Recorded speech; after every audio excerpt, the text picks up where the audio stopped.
All right, good afternoon, everyone. We are going to go ahead and get started with our fiscal year 2022, Section 31A Annual Program and Fiscal Report presentation. Thank you for joining us. This session is being recorded today so that we can share back with the people who are on the call for review, as well as having it uploaded to our Section 31A YouTube playlist for reference during the months of July and June and July this year as people are working on their annual program and fiscal report. So my name is Dawn Carmody, and I would love to get us started today and welcome you. I am a Section 31A and Title I Part D education consultant in the Office of Educational Supports in the Special Populations Unit. I have been with the department for 4.5 years now, and I'm excited to get us started today on our annual end of the year report with Section 31A. I am joined by a couple of my colleagues, and I'm going to go ahead and pass it off to Stephanie Holmes-Webster to introduce herself. Good afternoon, State of Michigan. Thank you for joining us today for our annual update on our APFR. This is the step-by-step webinar for you. I've been with the department for 5 years now, and I'm Section 31A Early Literacy and Mtss consultant. And we also have Suzanne Grambush. Good afternoon. I'm Suzanne Grambush. I also work in the Office of Educational Support Special Populations Unit as an educational consultant with Section 31A, Mtss, and Early Literacy. So thank you for joining us. And now Dawn will get started. Great. And team, can I get just a thumbs up that our share screen is looking good on our PowerPoint? Wonderful. All right, let's look at today's agenda and outcomes for this webinar.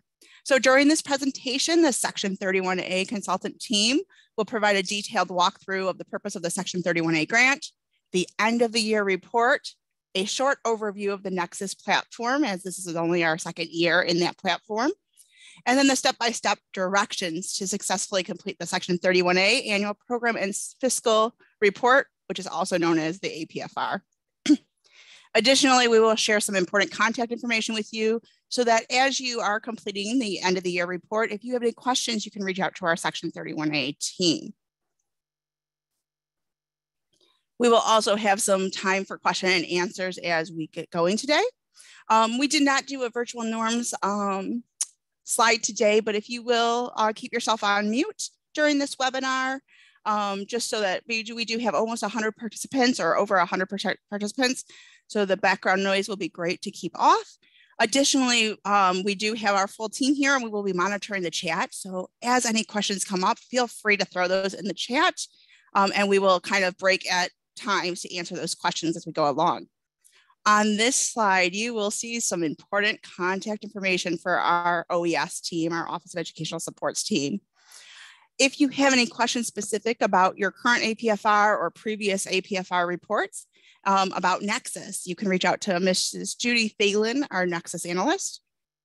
Otherwise, if you have questions about your other programming specifics, program report specifics, or about your Section 31A grant in general, you can reach out to our program office staff, including our Special Populations Manager, Michelle Williams, or myself, Dawn Carmody, Stephanie Holmes-Webster, or Suzanne Grambush. So as we begin our presentation today, we just want to bring back to activate our schema here and bring back to the forefront of what the Section 31A at-risk grant is all about.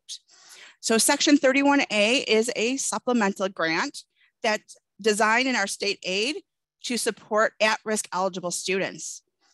And we want them to achieve proficiency in 3rd grade English language arts, 8th grade math, and high school career and college readiness are the checkpoints defined in our legislation.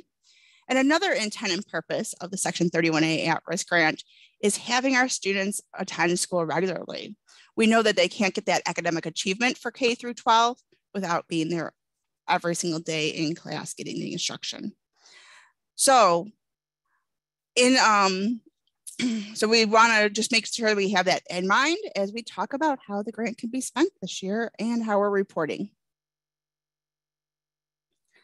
So before we jump into the step-by-step of how to complete the Section 31A APFR, we do want to remind us that this is the second year we are in Nexus. So there is some great resources on our MDE Nexus website. The PDF has the direct link to that Nexus website. There's lots of user guides and information. Sometimes there's information about trainings that'll be coming up this summer in case somebody is new to the Nexus platform.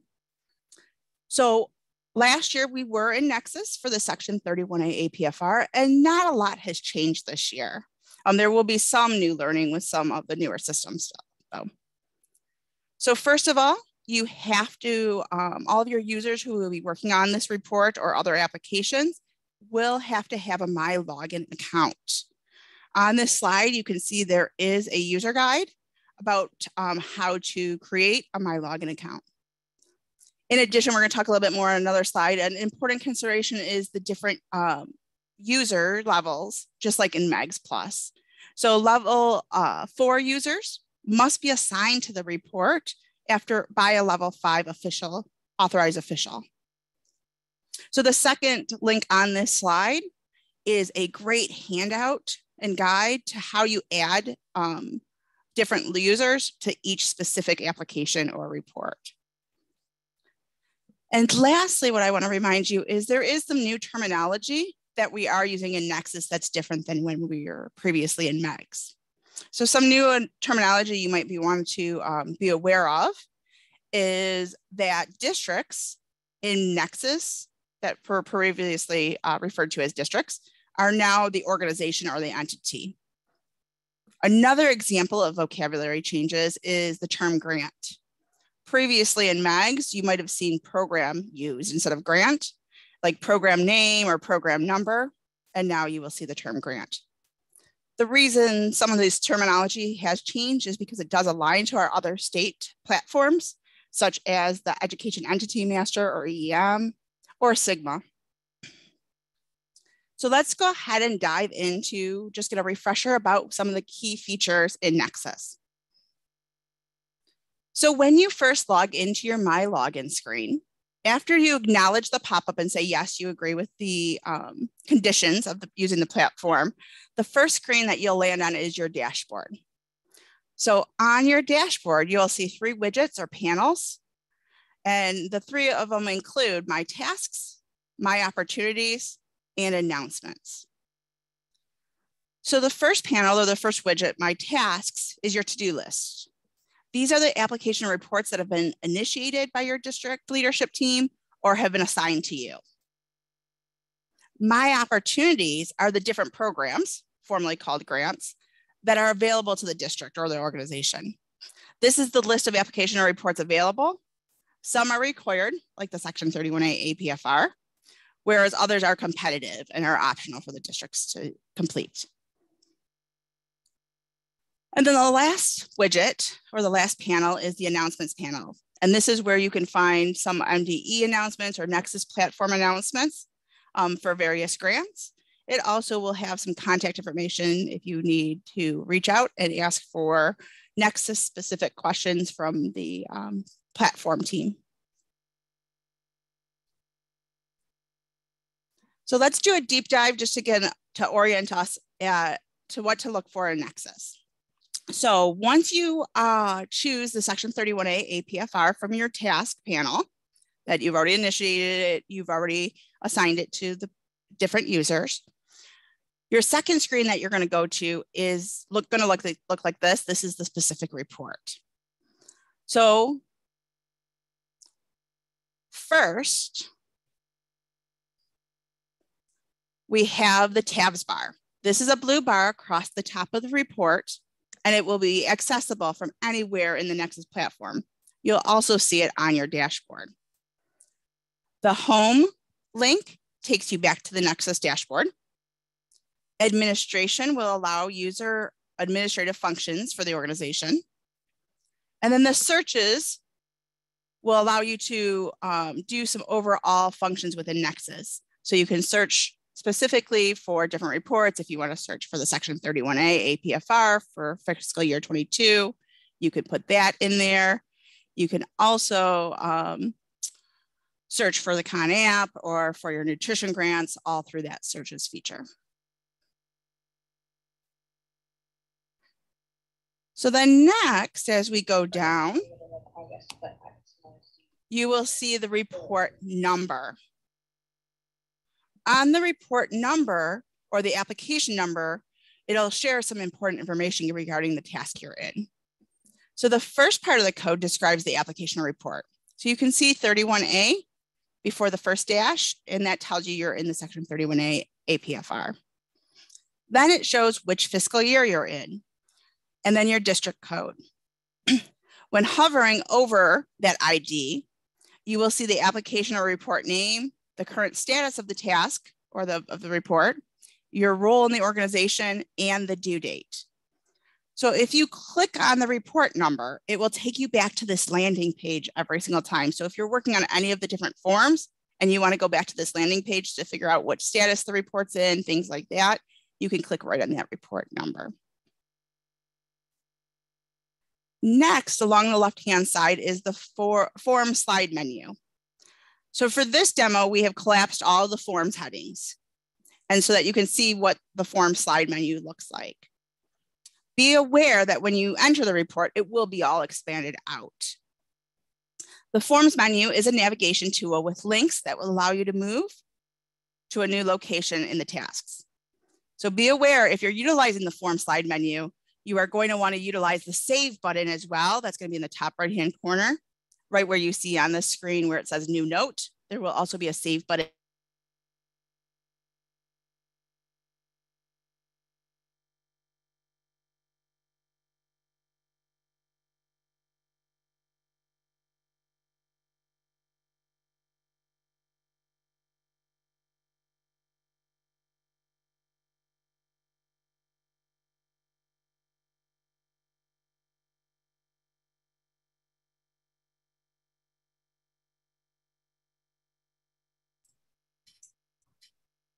Okay, it looks like Dawn was having some technical difficulties, but she is back. I am back. So hopefully I didn't get cut off too much there.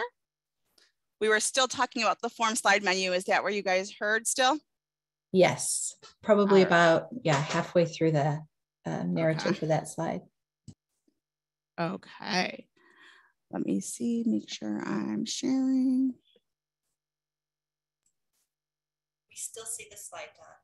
Okay, perfect. And are we still recording still? Yep, looks like we are still recording. Okay. All right, perfect. All right, so as I was saying, the form slide menu is collapsed right now. And a big thing is as you're navigating on that form slide menu, you want to make sure you save each form. There will be, if a form can be saved, the save button will be in the top right-hand corner underneath your name, next to, with a small green, where it says new note currently.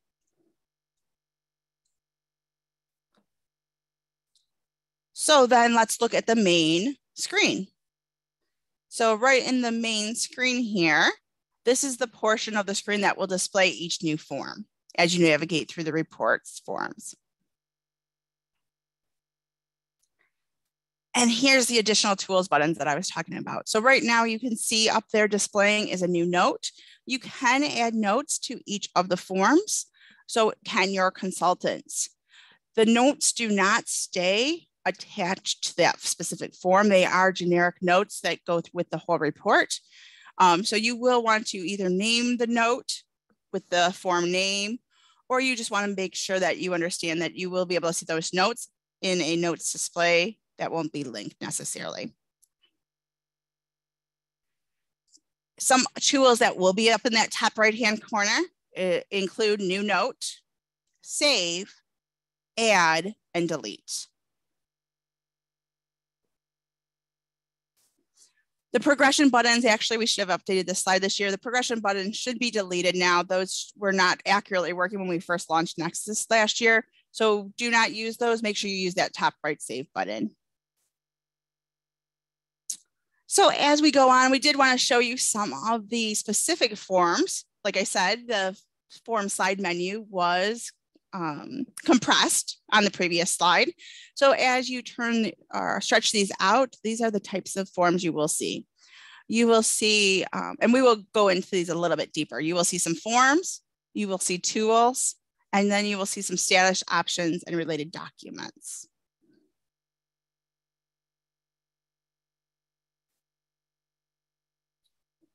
So here are some of those key reminders that you should keep in mind while working in Nexus. So the first thing we already kind of touched on a little bit, and there is a user brief on the Nexus website if you do need help with how to assign, if you're a level 5 and authorized official and you need to assign the task to one of your level 4s in Nexus, there's a great easy step-by-step 6 or 7 simple steps how to assign that. Level 5s will have to initiate and assign the task to the level 4s.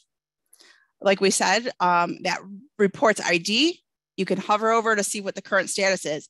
If you're not seeing your save button up here, most likely you're in a status that that's not in progress.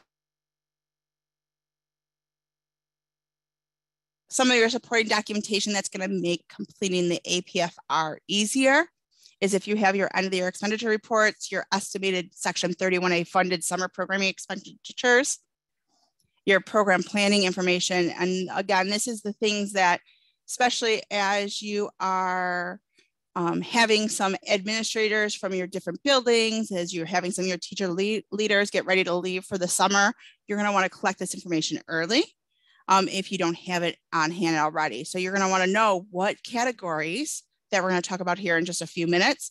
What categories did you fund this year with Section 31A?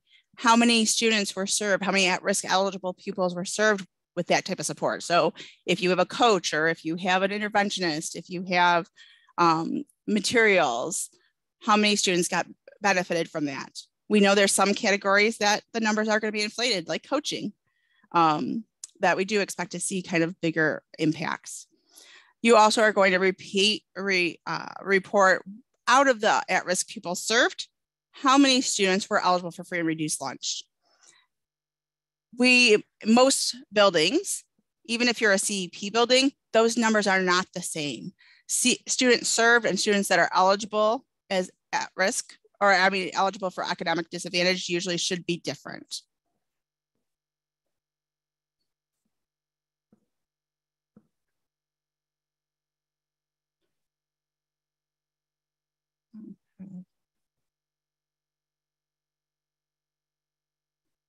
All right. So let's go ahead, and I feel like, okay. So let's go ahead and go into a couple of the categories. So, mentioning earlier, there's some forms first. So we have, the first thing is the cover page. So the cover page populates with information from the EEM, from the Education Entity Master, and lists your entity name and address. If you see any of this information right away that is incorrect, this means that the EEM needs to be updated. You will also see there's some fields that do need to be completed, and the fields that need to be completed as the main contact and a secondary contact for your district. So these drop-down boxes that will be completed are based on your Nexus users. So who is in the Nexus platform for your district. Again, once you do those 2 drop-downs, please remember to hit the save button that's in the top right-hand corner underneath your username. The next 3 forms that you're going to see on your form slide menu is your important information, your assurances and certifications, and your help guide. So here you are going to find information about the use of this report, the section by section.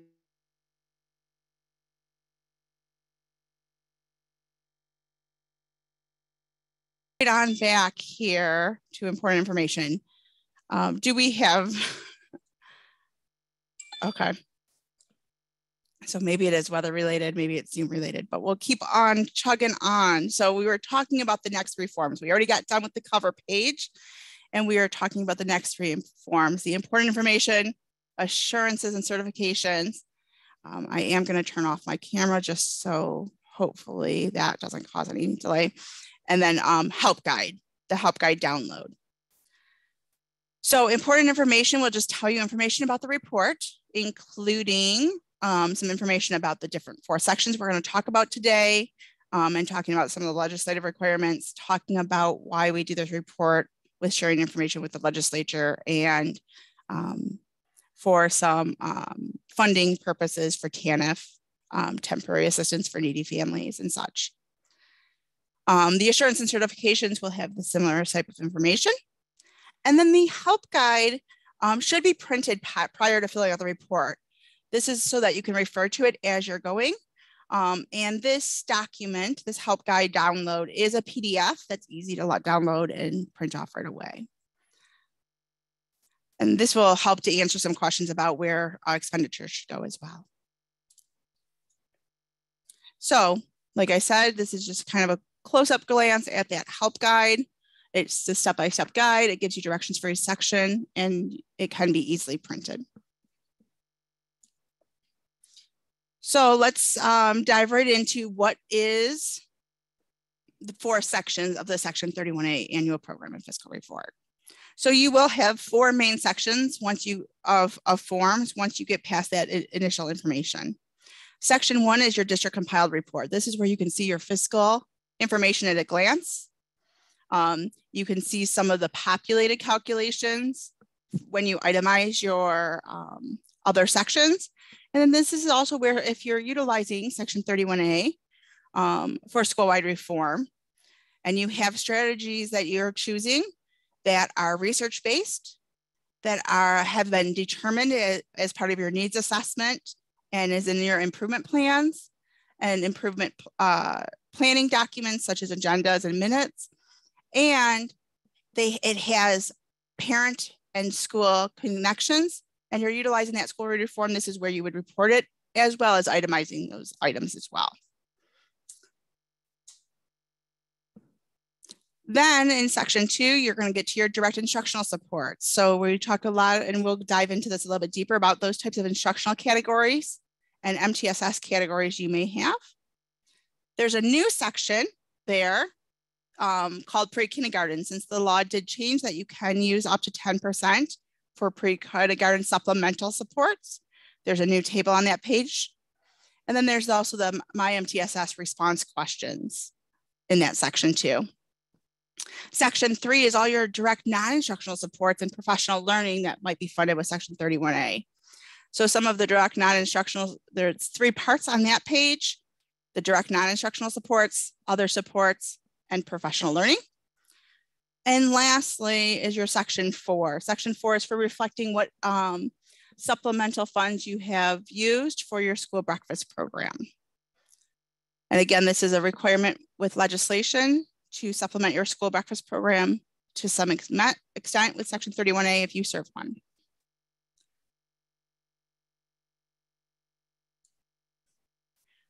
So as a reminder, Section 31A is a state aid grant designated for the current state fiscal year. And again, the state fiscal year is October 1 through September 30th. The State School Aid Act allocates these funds to be spent during the current allocation year. Funds that are not spent during that first allocation year, according to the School State Aid Act, can be carried over for 1 more year to use and would be available in the immediately following grant year.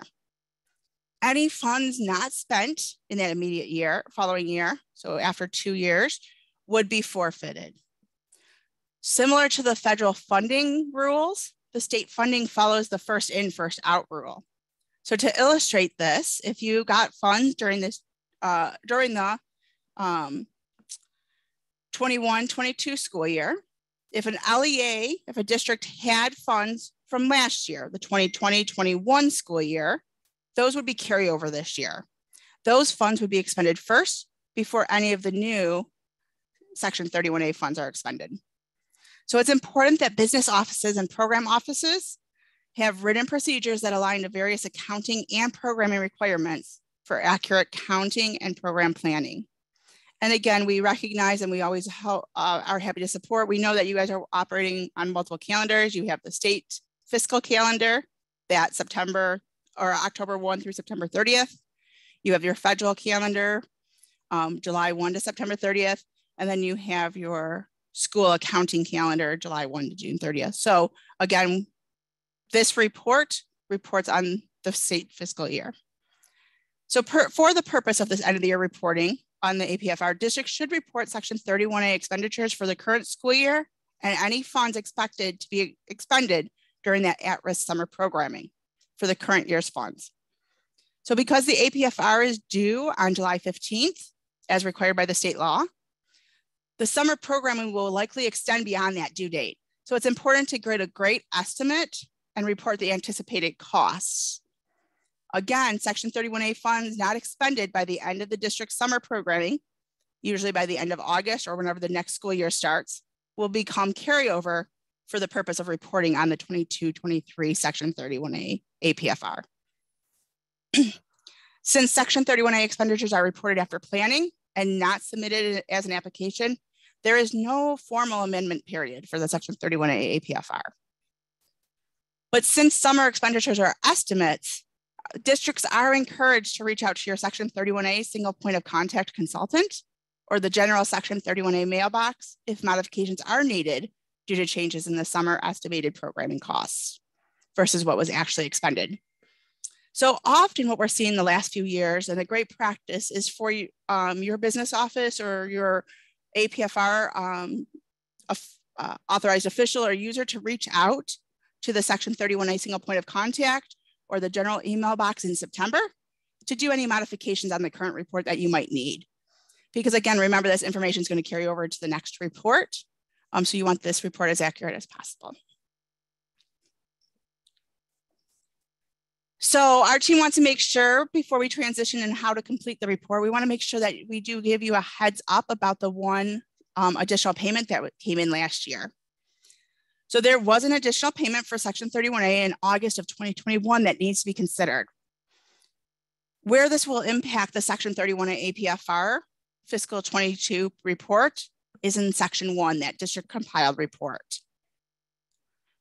So when you look at the district compiled report on the next couple of slides, you're going to see that this added amount, it was on your state aid line, was called Section 31A 16 at-risk additional amount. It will be added to your line item of what your final allocation for the 2020-21 Section 31A grant was. So what that means in the fiscal year 22 APFR that you're going to be completing now is you will find that added amount into Section 1, Part A, Table 1, Line 1, which is called 2020-21 Final Allocation Total. So as you're completing the fiscal year 22 APFR, you can confirm this amount is a right and accurately populated into your report by checking your August 2021 state aid status report. We're going to take a look at that sample in just a minute. If districts do not have expenditures that were obligated against that extra funding, those did become carryover into the next grant cycle. If you did obligate those funds during the 2021 grant cycle and your carryover total in Table 1, Line 2 is inaccurate, your district team does need to reach out to us and modify last year's report so that those obligated funds can be reported. Most districts did not use those funds because they were just unexpected funds and they did become carryover. So let's take a look. So in a moment, I'm going to add a couple of links into the chat that might be useful. The first link that I'm going to add into the chat is the general MDE, Office of State Aid and School Finance website. And team, are you seeing the state aid, or any of our participants, you're seeing the state aid school finance website? Yes, you're there. Okay, perfect. So this is the general state aid school finance website that I will share in the link in just a minute.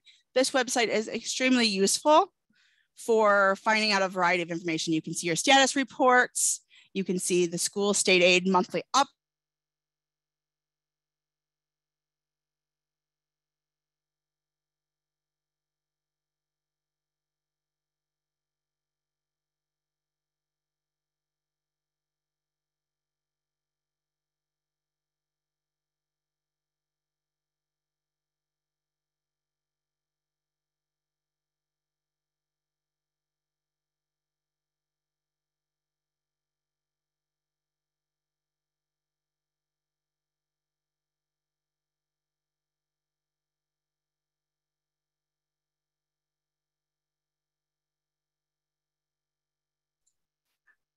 So on this state aid school website, are you seeing it? Probably not.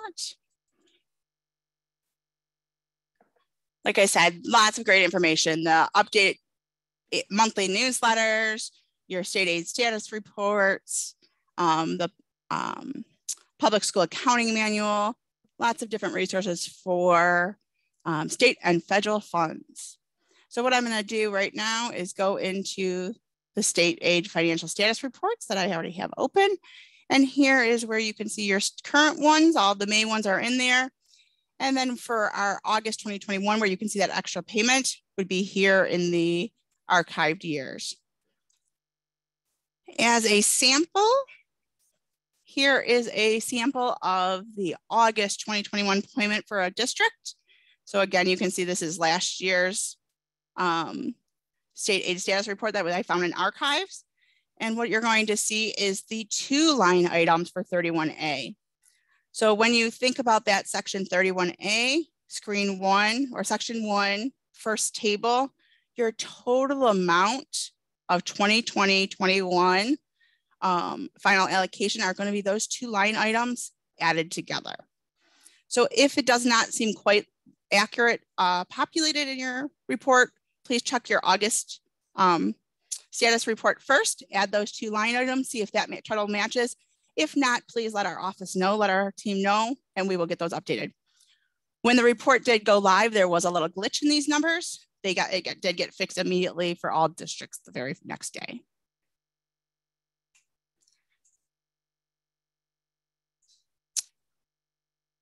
So this additional amount that was in there, that section 31A16 at-risk additional amount, was based on a subsection of the law that is kind of a hold harmless funding that's been in the law since December 2018. There was new language added last year to this subsection that stated any unexpended funds in this hold harmless funding subsection would be redistributed to all districts. So that is why that added payment got added in last year. That language is still in the law this year. It's not subsection 16 anymore. It is now subsection 17 because of some renumbering in the law. And if there is any unexpended funds for hold harmless districts that were hold harmless 31A specifically from 2018 law, then that additional amount might get added in this year too. We're working with the Office of State Aid team to kind of keep on top of that. But there is a great chance you'll see that additional funding coming in again. And on that note, has there been any questions, even with all our disturbance? Any questions about this intro before we jump into section 1? Thank you, Dawn. There was a question about the school breakfast program and some clarification provided regarding all districts who serve breakfast must supplement the school breakfast program with an amount equal to 1 cent, anywhere between 1 cent and $10 per economically disadvantaged student. And then also a question about going over the counting of at-risk students served eligible for free and reduced meals. And I'm not sure, Mary Kay, if you want to unmute and provide clarity around that question. This is Mary Kay. There was something in one of the very first slides where it was talking about counting students, and that was one of the points. It was very early on in the presentation. Yep, we're going to see actually in a minute when we see some of the screenshots of Nexus. You will see when you find a category, and Stephanie will go over this in the next section, there's 4 columns that has to be completed. And one of the columns specifically is about at-risk eligible served, at-risk eligible that were served that are also qualified for ED. And so those 2 numbers will have to be reported. Each district has to have a local procedure or policy of how are they going to find out of the at-risk eligible students, which ones are also ED.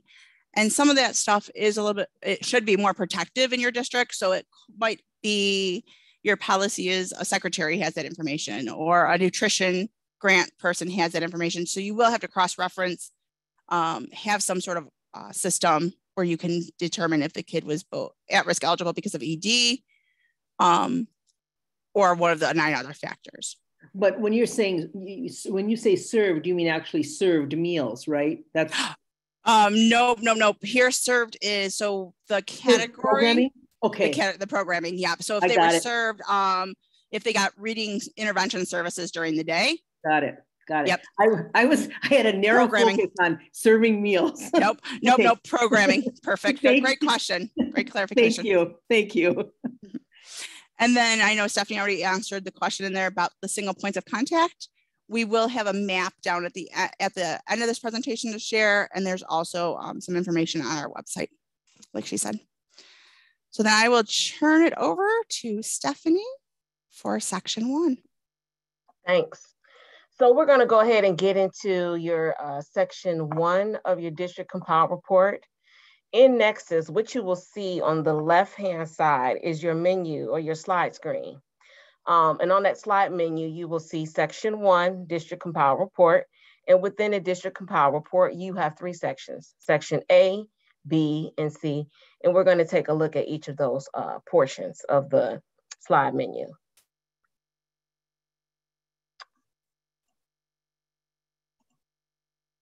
So you can follow along in your section 31A help guide. We suggest that you have that printed out while you're doing this, and it's available for download in the tabs and the forms tabs.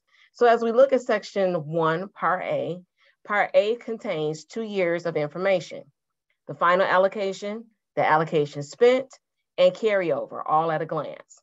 These fields are populated to display the previous year's allocation, allocation spent, and carryover. Most of the data in this part A is pre-populated. Reporters are responsible to complete only 3 fields here. Data in part A is populated from the previous grant cycle's final allocation from your previous year's APFR. To make sure the information that populates into the current year report is correct, it's important that actual summer expenditures have been updated to account for any discrepancies between the projection you made related to your summer programming in the previous year and the amount actually spent. We already said that if you need to make those adjustments, please email your SPLC.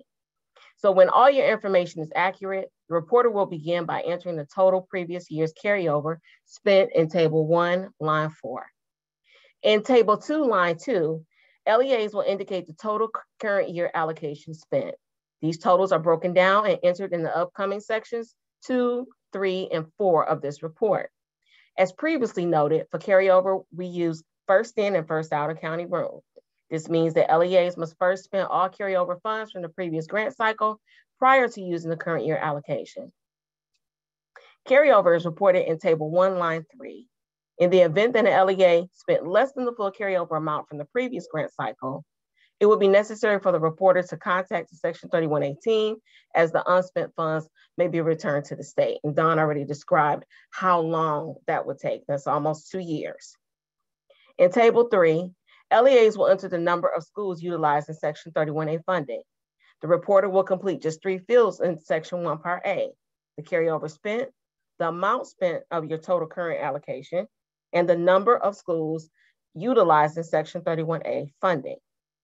So just to recap, lines 1 through 3 are populated. Line 4 in table 1, you would enter the amount of carryover. In table 2, this is your current year fiscal summary.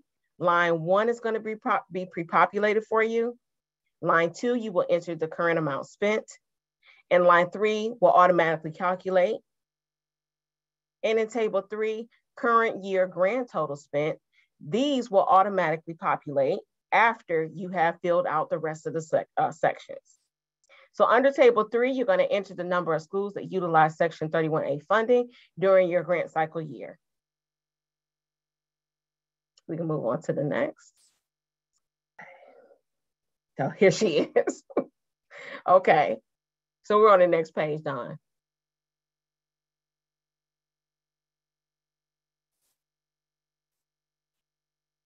All right, so in section 1, district compiled report part B, in this section, this is going to populate the calculations for lines 1 through 6.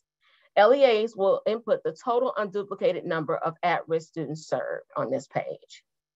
When you begin to complete this part of the report, lines 1 through 7 are all going to say 0. as they are not going to be populated until you complete sections 2, 3, and 4 of the report. Once those sections are complete, all these sections will be populated. So you will see an error message, and you shouldn't be alarmed when you see that error message. It just will not allow you to save the entire document and leave out of it until you have completed sections 2, 3, and 4. The reporter is also going to complete line 8, entering the total number of unduplicated at-risk pupils served. Unduplicated hand count means that each student served is counted only once during the fiscal year, regardless of the number of services that may have been provided to the student. All right, part C. Excuse me. Section 1, part C relates to school-wide reform. And this is in your help guide, page 2, section 1, part C. And 40% or more of your students within a building are determined to be at-risk eligible if you qualify for school-wide reform. And this is the legislative criteria. The LEA must utilize evidence-based practices guided by your needs assessment. And the school-wide reform efforts also include parent and family engagement strategies, as well as documentation of the at-risk program planning as part of your continuous improvement planning. Determination should be made through a team-based decision-making and ongoing evaluation of needs and program effectiveness. LEAs that utilize school-wide reform must check the box indicated and report the amount spent on school-wide reform efforts. Please note that the amount of school-wide reform spent does not have to equal the grand total spent. If the box is checked to indicate funds were used for school-wide reform, LEAs must indicate a best practice or strategy from the list, or fill in the box for the strategy the LEA uses if it's not listed. At least one strategy must be identified if the school-wide reform is indicated.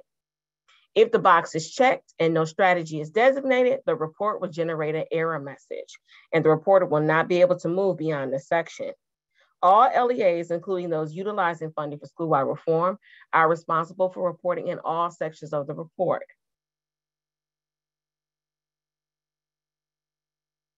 All right, next. Now we're going to move on to section 2, which is direct instructional supports. And on your slide ribbon menu, what you will see is section 2, direct instructional supports during the day after an extended school year. And also you will complete your My Mtss narrative response here.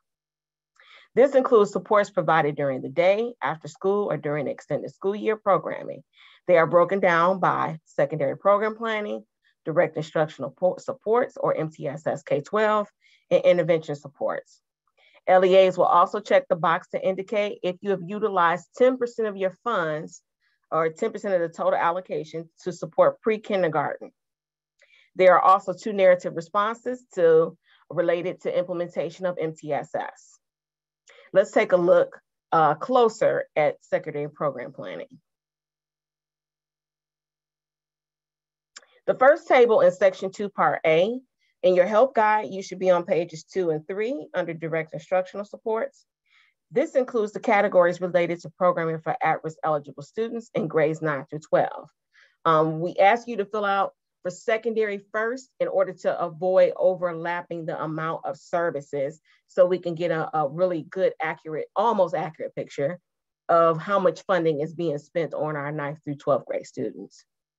The district is going to report direct instructional supports for secondary program planning here first.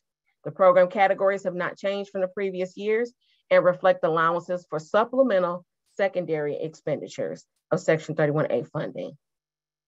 In columns A through C, report the actual grade level served, the total number of at-risk eligible pupils served, and the number of students from the total served who were eligible for free and reduced price meals.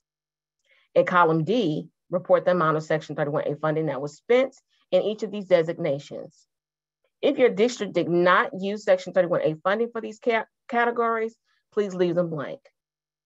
Let's take a look at some helpful hints for reporting in the secondary program planning section. This information is also located in your help guide document for your reference.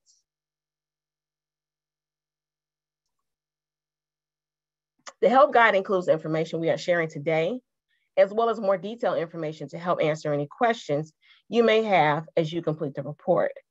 Page 3 of the help guide includes more specific information about completing Section 2 and includes examples of answers to commonly ask questions. In section 2, districts will report all supplemental allowable costs related to specific secondary programming, such as staffing, supplementary staffing, materials, transportation, and allowable tuition costs and fees.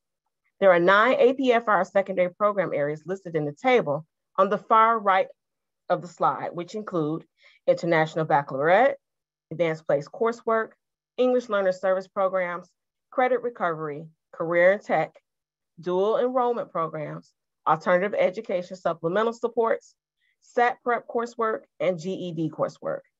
Any costs related to programming provided to grades 9 through 12 that has been reported in this part of the APFR table should not be included in any other section of the APFR, as no expenditure should be duplicated. Supports and services provided with Section 31A funding must be designed to reduce or eliminate barriers for at-risk eligible students. If your team has questions, please contact your SPLC for information. As we continue to look at Section 2 supports, we're now getting down to Mtss K-12. And this information is also on page 3, step 2 of your help guide. This is the area to report expenditures for instructional behavioral coaches, MTSS coaches or coordinators, any supplemental core content area teachers K through 12, instructional materials purchased with Section 31A funds, excluding those that were already reported in the secondary 9 through 12 area, academic paraprofessionals, behavior paraprofessionals, and any certified behavioral staff. As before in columns A through C, you'll report the actual grade level served, the total number of at-risk eligible students served, and the number of students served who are eligible for free or reduced price meals. In column D, report the amount of Section 31A funds that were spent on these services. If funding was not utilized in an area designated, leave those rows blank. The next slide will provide some helpful hints on completing the section of the report.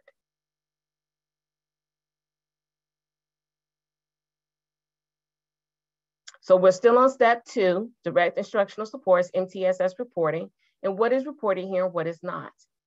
In this table, districts will report direct instructional supports, including staffing related to MTSS, supplemental content area teaching staff, such as a co-teacher, paraprofessionals related to academics and behavior, and instructional materials that were not already reported under secondary programming.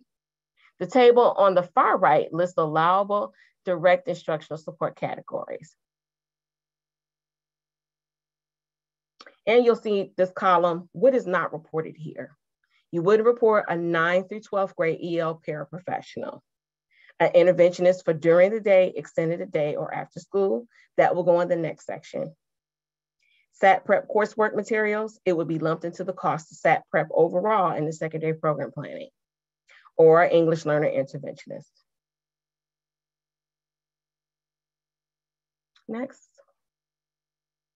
So we have moved on to step 3 in our APFR, intervention supports during the day after an extended school year. In these sections of the tables, districts will report certified teachers or qualified staff that provide intervention or tutoring in the areas of reading, writing, math, social studies, or science funded with Section 31A money. Paraprofessionals or interventionists providing supplemental English learner program services to EL students only in grades K through 8. Remember, this section is really about the human assets. This is about the people that we employ in order to serve our students who are at-risk eligible. Remember to avoid duplication. Academic or behavioral paraprofessionals were reported previously in step 2, section 2, section 2, step 2. Instructional materials related to intervention were reported in the previous section, and supports for English learners in grades 9 through 12 were already reported under secondary program planning. So let's take a look at our other helpful hints for this section. So step 3, intervention supports during the day and extended day school year. The left column of the first table reiterates what we discussed on the previous slide as to what will be reported under intervention supports. This is about the human assets we employ. And the center column indicates what will not be reported in this section. The table on the far right lists the allowable support categories.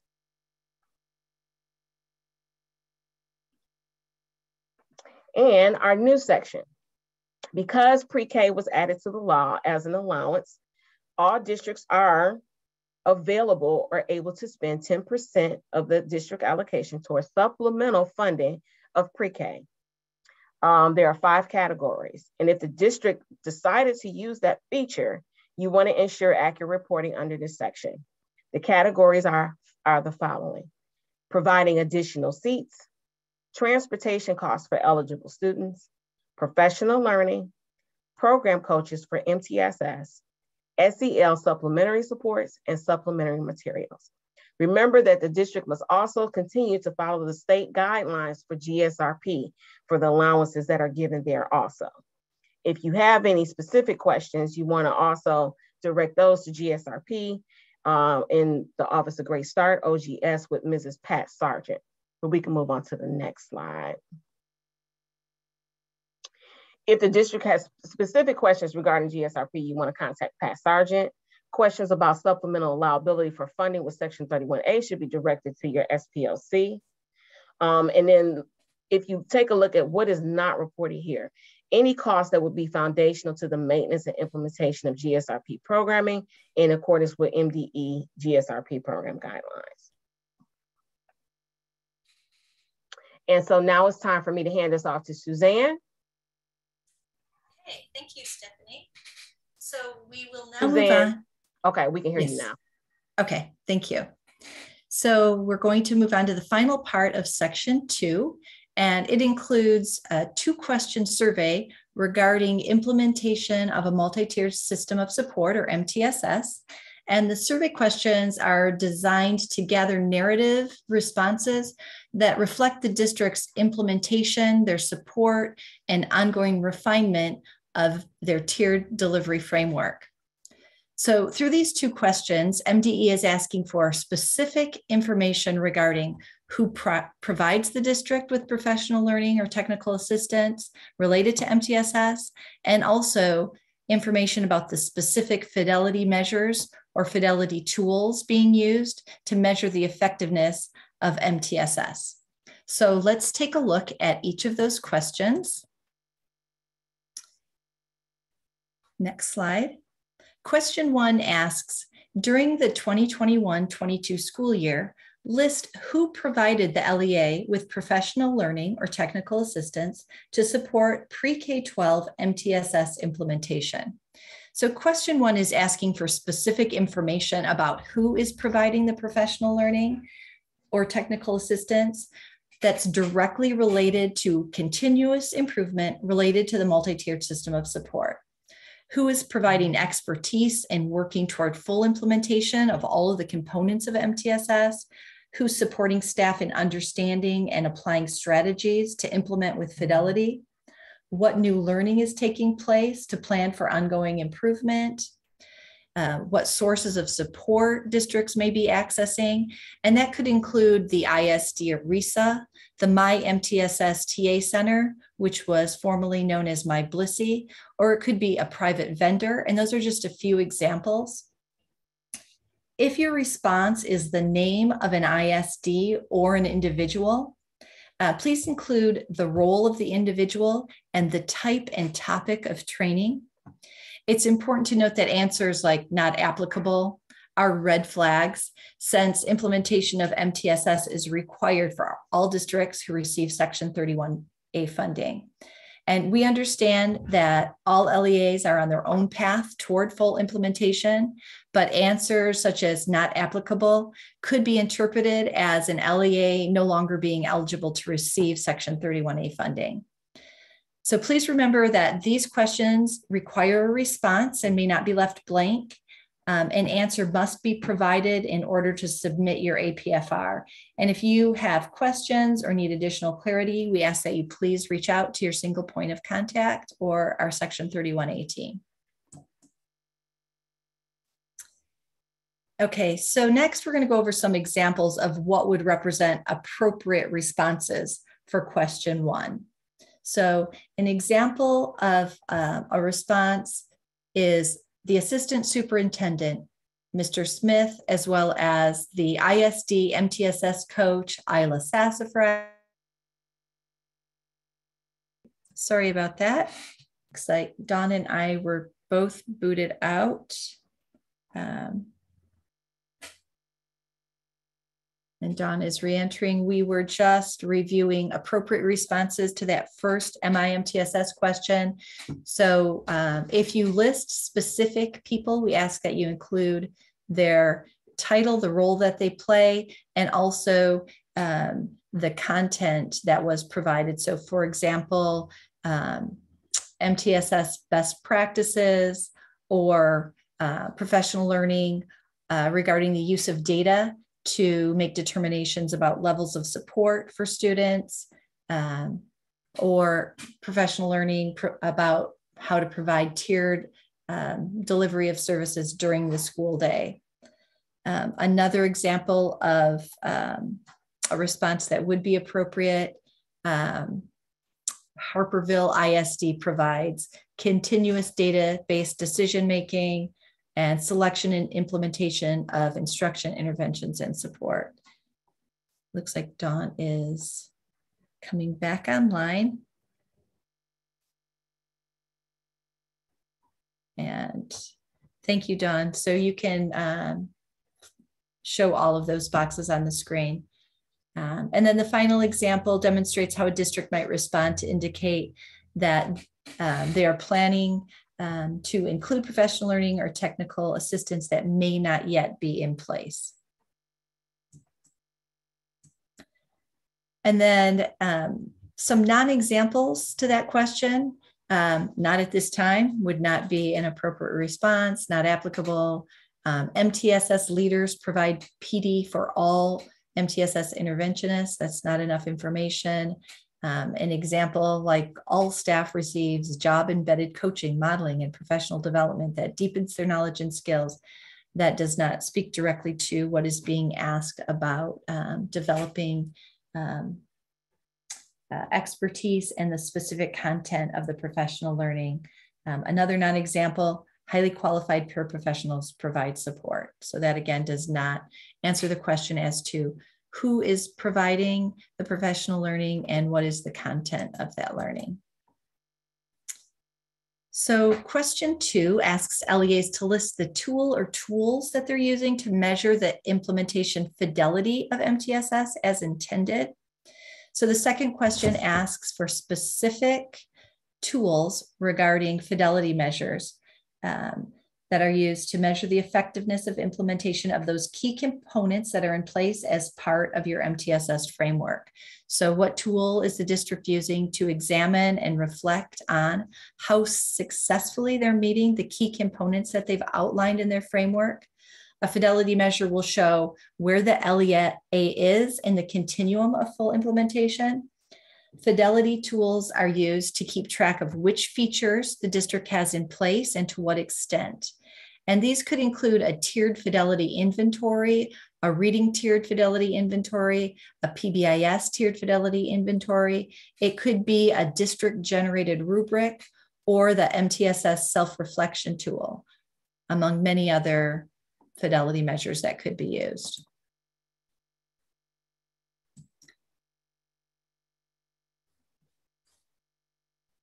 So this slide gives some examples, slide 35. These are examples of what would represent appropriate responses for question 2. So PBIS tiered fidelity inventory, secondary reading TFI, a building created walkthrough rubric that lists the key components. Another example would be the district will begin using a tiered fidelity inventory if one has not been implemented. So on the next slide, some non-examples. It wouldn't be appropriate to answer not at this time or none with Section 31A funding, or a needs assessment is used along with district planning.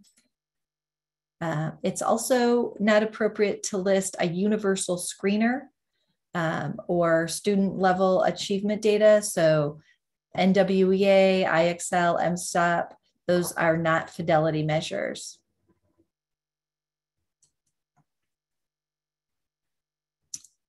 So now we'll move on to Section 3, direct non-instructional supports. And this section has three parts, A, B, and C. In Part A, you will list expenditures for school health clinics, medical services, mental health services, counseling services, social worker activities that you have in place to reduce chronic absenteeism. And it's important to note that infrastructure costs are not allowable. So you would report those medical services, mental health services, counseling service, and social worker expenditures that were funded through Section 31A. And it's important to note, again, that any infrastructure costs are not allowable. And as before in columns A through C, report the actual grades served, the total number of at-risk eligible pupils served, and the number of those students who were eligible for free and reduced priced meals. In column D, report the amount of Section 31A funds spent on each of these services. And if the LEA did not use Section 31A for these categories, then leave those columns blank. Section 3, Part B is other supports. And in the help guide on page 4, you will find additional information that will help you to complete this section. You'll begin by indicating if your school has 50% or more students who are eligible for free or reduced priced meals, and choose the radio button to indicate either yes or no. You'll see a new category listed, and that is the addition of the school parent liaison. So for those districts who qualify, funds may be used to support a school parent liaison or for school security. And again, it's available for districts with 50% or more students who are eligible for free or reduced priced meals. You will also report here any programming around crisis intervention or anti-bullying, as well as parent, family, and community engagement. And please keep in mind that parent and family engagement efforts are required for LEAs using funding for school-wide programming. If your LEA has opted to spend funding on school parent liaison or school security personnel, there is no longer a cap in this category. But again, the district must have 50% or more students who are designated as economically disadvantaged to utilize funding in this way.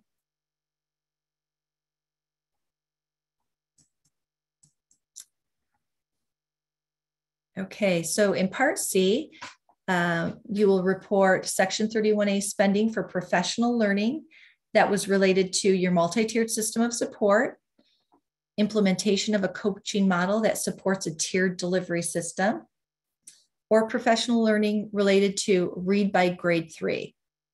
You will include the grade levels that were impacted by this professional learning and the amount of Section 31A funds spent in each of these categories. And as a reminder, there is no cap on professional learning expenditures. Once you have completed this section, you'll want to move to the top right corner and select the Save button. And that will take you to Section 4, the final portion of the report, School Breakfast Programs. Page 5 in the help guide will provide assistance as you complete this section. So all LEAs who serve school breakfast must complete the school breakfast program section. The number of students eligible for free and reduced priced meals will be populated based on the previous year's fall count. So LEAs enter the amount per student they choose to expend to support their school breakfast program. And again, it can be anywhere from 1 cent to $10 per student. The total amount will be calculated based on the number of eligible students. So it's the designated amount that the LEA chooses, multiplied by the number of students eligible for free and reduced priced meals. For those LEAs that are exempt, you'll want to check the box to indicate that you do not provide school breakfast. If you have questions about your district's particular status, we ask that you call the Office of School Health and Nutrition. And if you'd like specific information related to your student count for this section, It can be found on the MDE program allocations website. It's in the same location that you find federal title allocations. And the current economically disadvantaged student count can be found in the 2021 estimated allocation section of the website in a file called 2021 estimated section 31A at risk. The fourth column of the spreadsheet is the October ED student count that's used in the district section 31A allocation formula. And a note for districts that are designated as community eligibility provision or CEP, and also those districts that may have alternative agreements with other districts who operate their nutrition programs and grants. Those districts are still required to support the school breakfast program by designating an amount between 1 cent and $10 per student. And we encourage LEAs to consult with the Office of School Health and Nutrition for ideas on how to enrich the school breakfast program through the use of these funds. After completing this information, you want to move up to the right-hand corner and click Save. So at this point, with sections 2, 3, and 4 complete, it's time to return to section 1 that shows the compiled data. In section 1, you'll want to review the total in Part A, Table 3, which is the current year grand total spent. This is the total of the carryover spent together with the current year's allocation spent. And this total should match the total in Part B, line 7, which is the total amount spent for programs and supports. That match indicates that the itemized services and supports align to the grand total spent, and you're ready to save section 1. Again, you go up to the top right-hand corner and click Save. And once those totals are saved in section 1, use the slide menu at the left. You can scroll down to Status Options. You'll want to click Submit Report. And once you click, you'll receive a pop-up screen, one of two. You'll either see a confirmation with a message to confirm that you want to move forward with submitting the report. If you're ready to submit, click OK, and your APFR will be submitted. The other pop-up screen you could get is an attention message, and that message is similar to the global error message that was in MEGS Plus. If an attention box pops up, you'll see a link to the forms that contain errors. And be aware that if there are errors in any of the sections, there will be an icon next to the form name on the slides menu with an exclamation point rather than a check. And you'll need to go into that section and address any errors and then submit the report by choosing again, Submit Report. And your submission will be complete. And those are all of the steps to complete your APFR for this year. We thank you for joining us today. We want to invite you to our upcoming virtual office hours. At that time, we'll answer any additional questions you may have. You can also reach out to your single point of contact for district-specific questions. For questions related to your allocations or those pre-populated numbers within your report, we ask that you contact our analyst, Judy Thielen. And then we just want to show you again our regionalization of services point of contact. So thank you for joining us today. We look forward to continuing to work together in service to our students and school communities.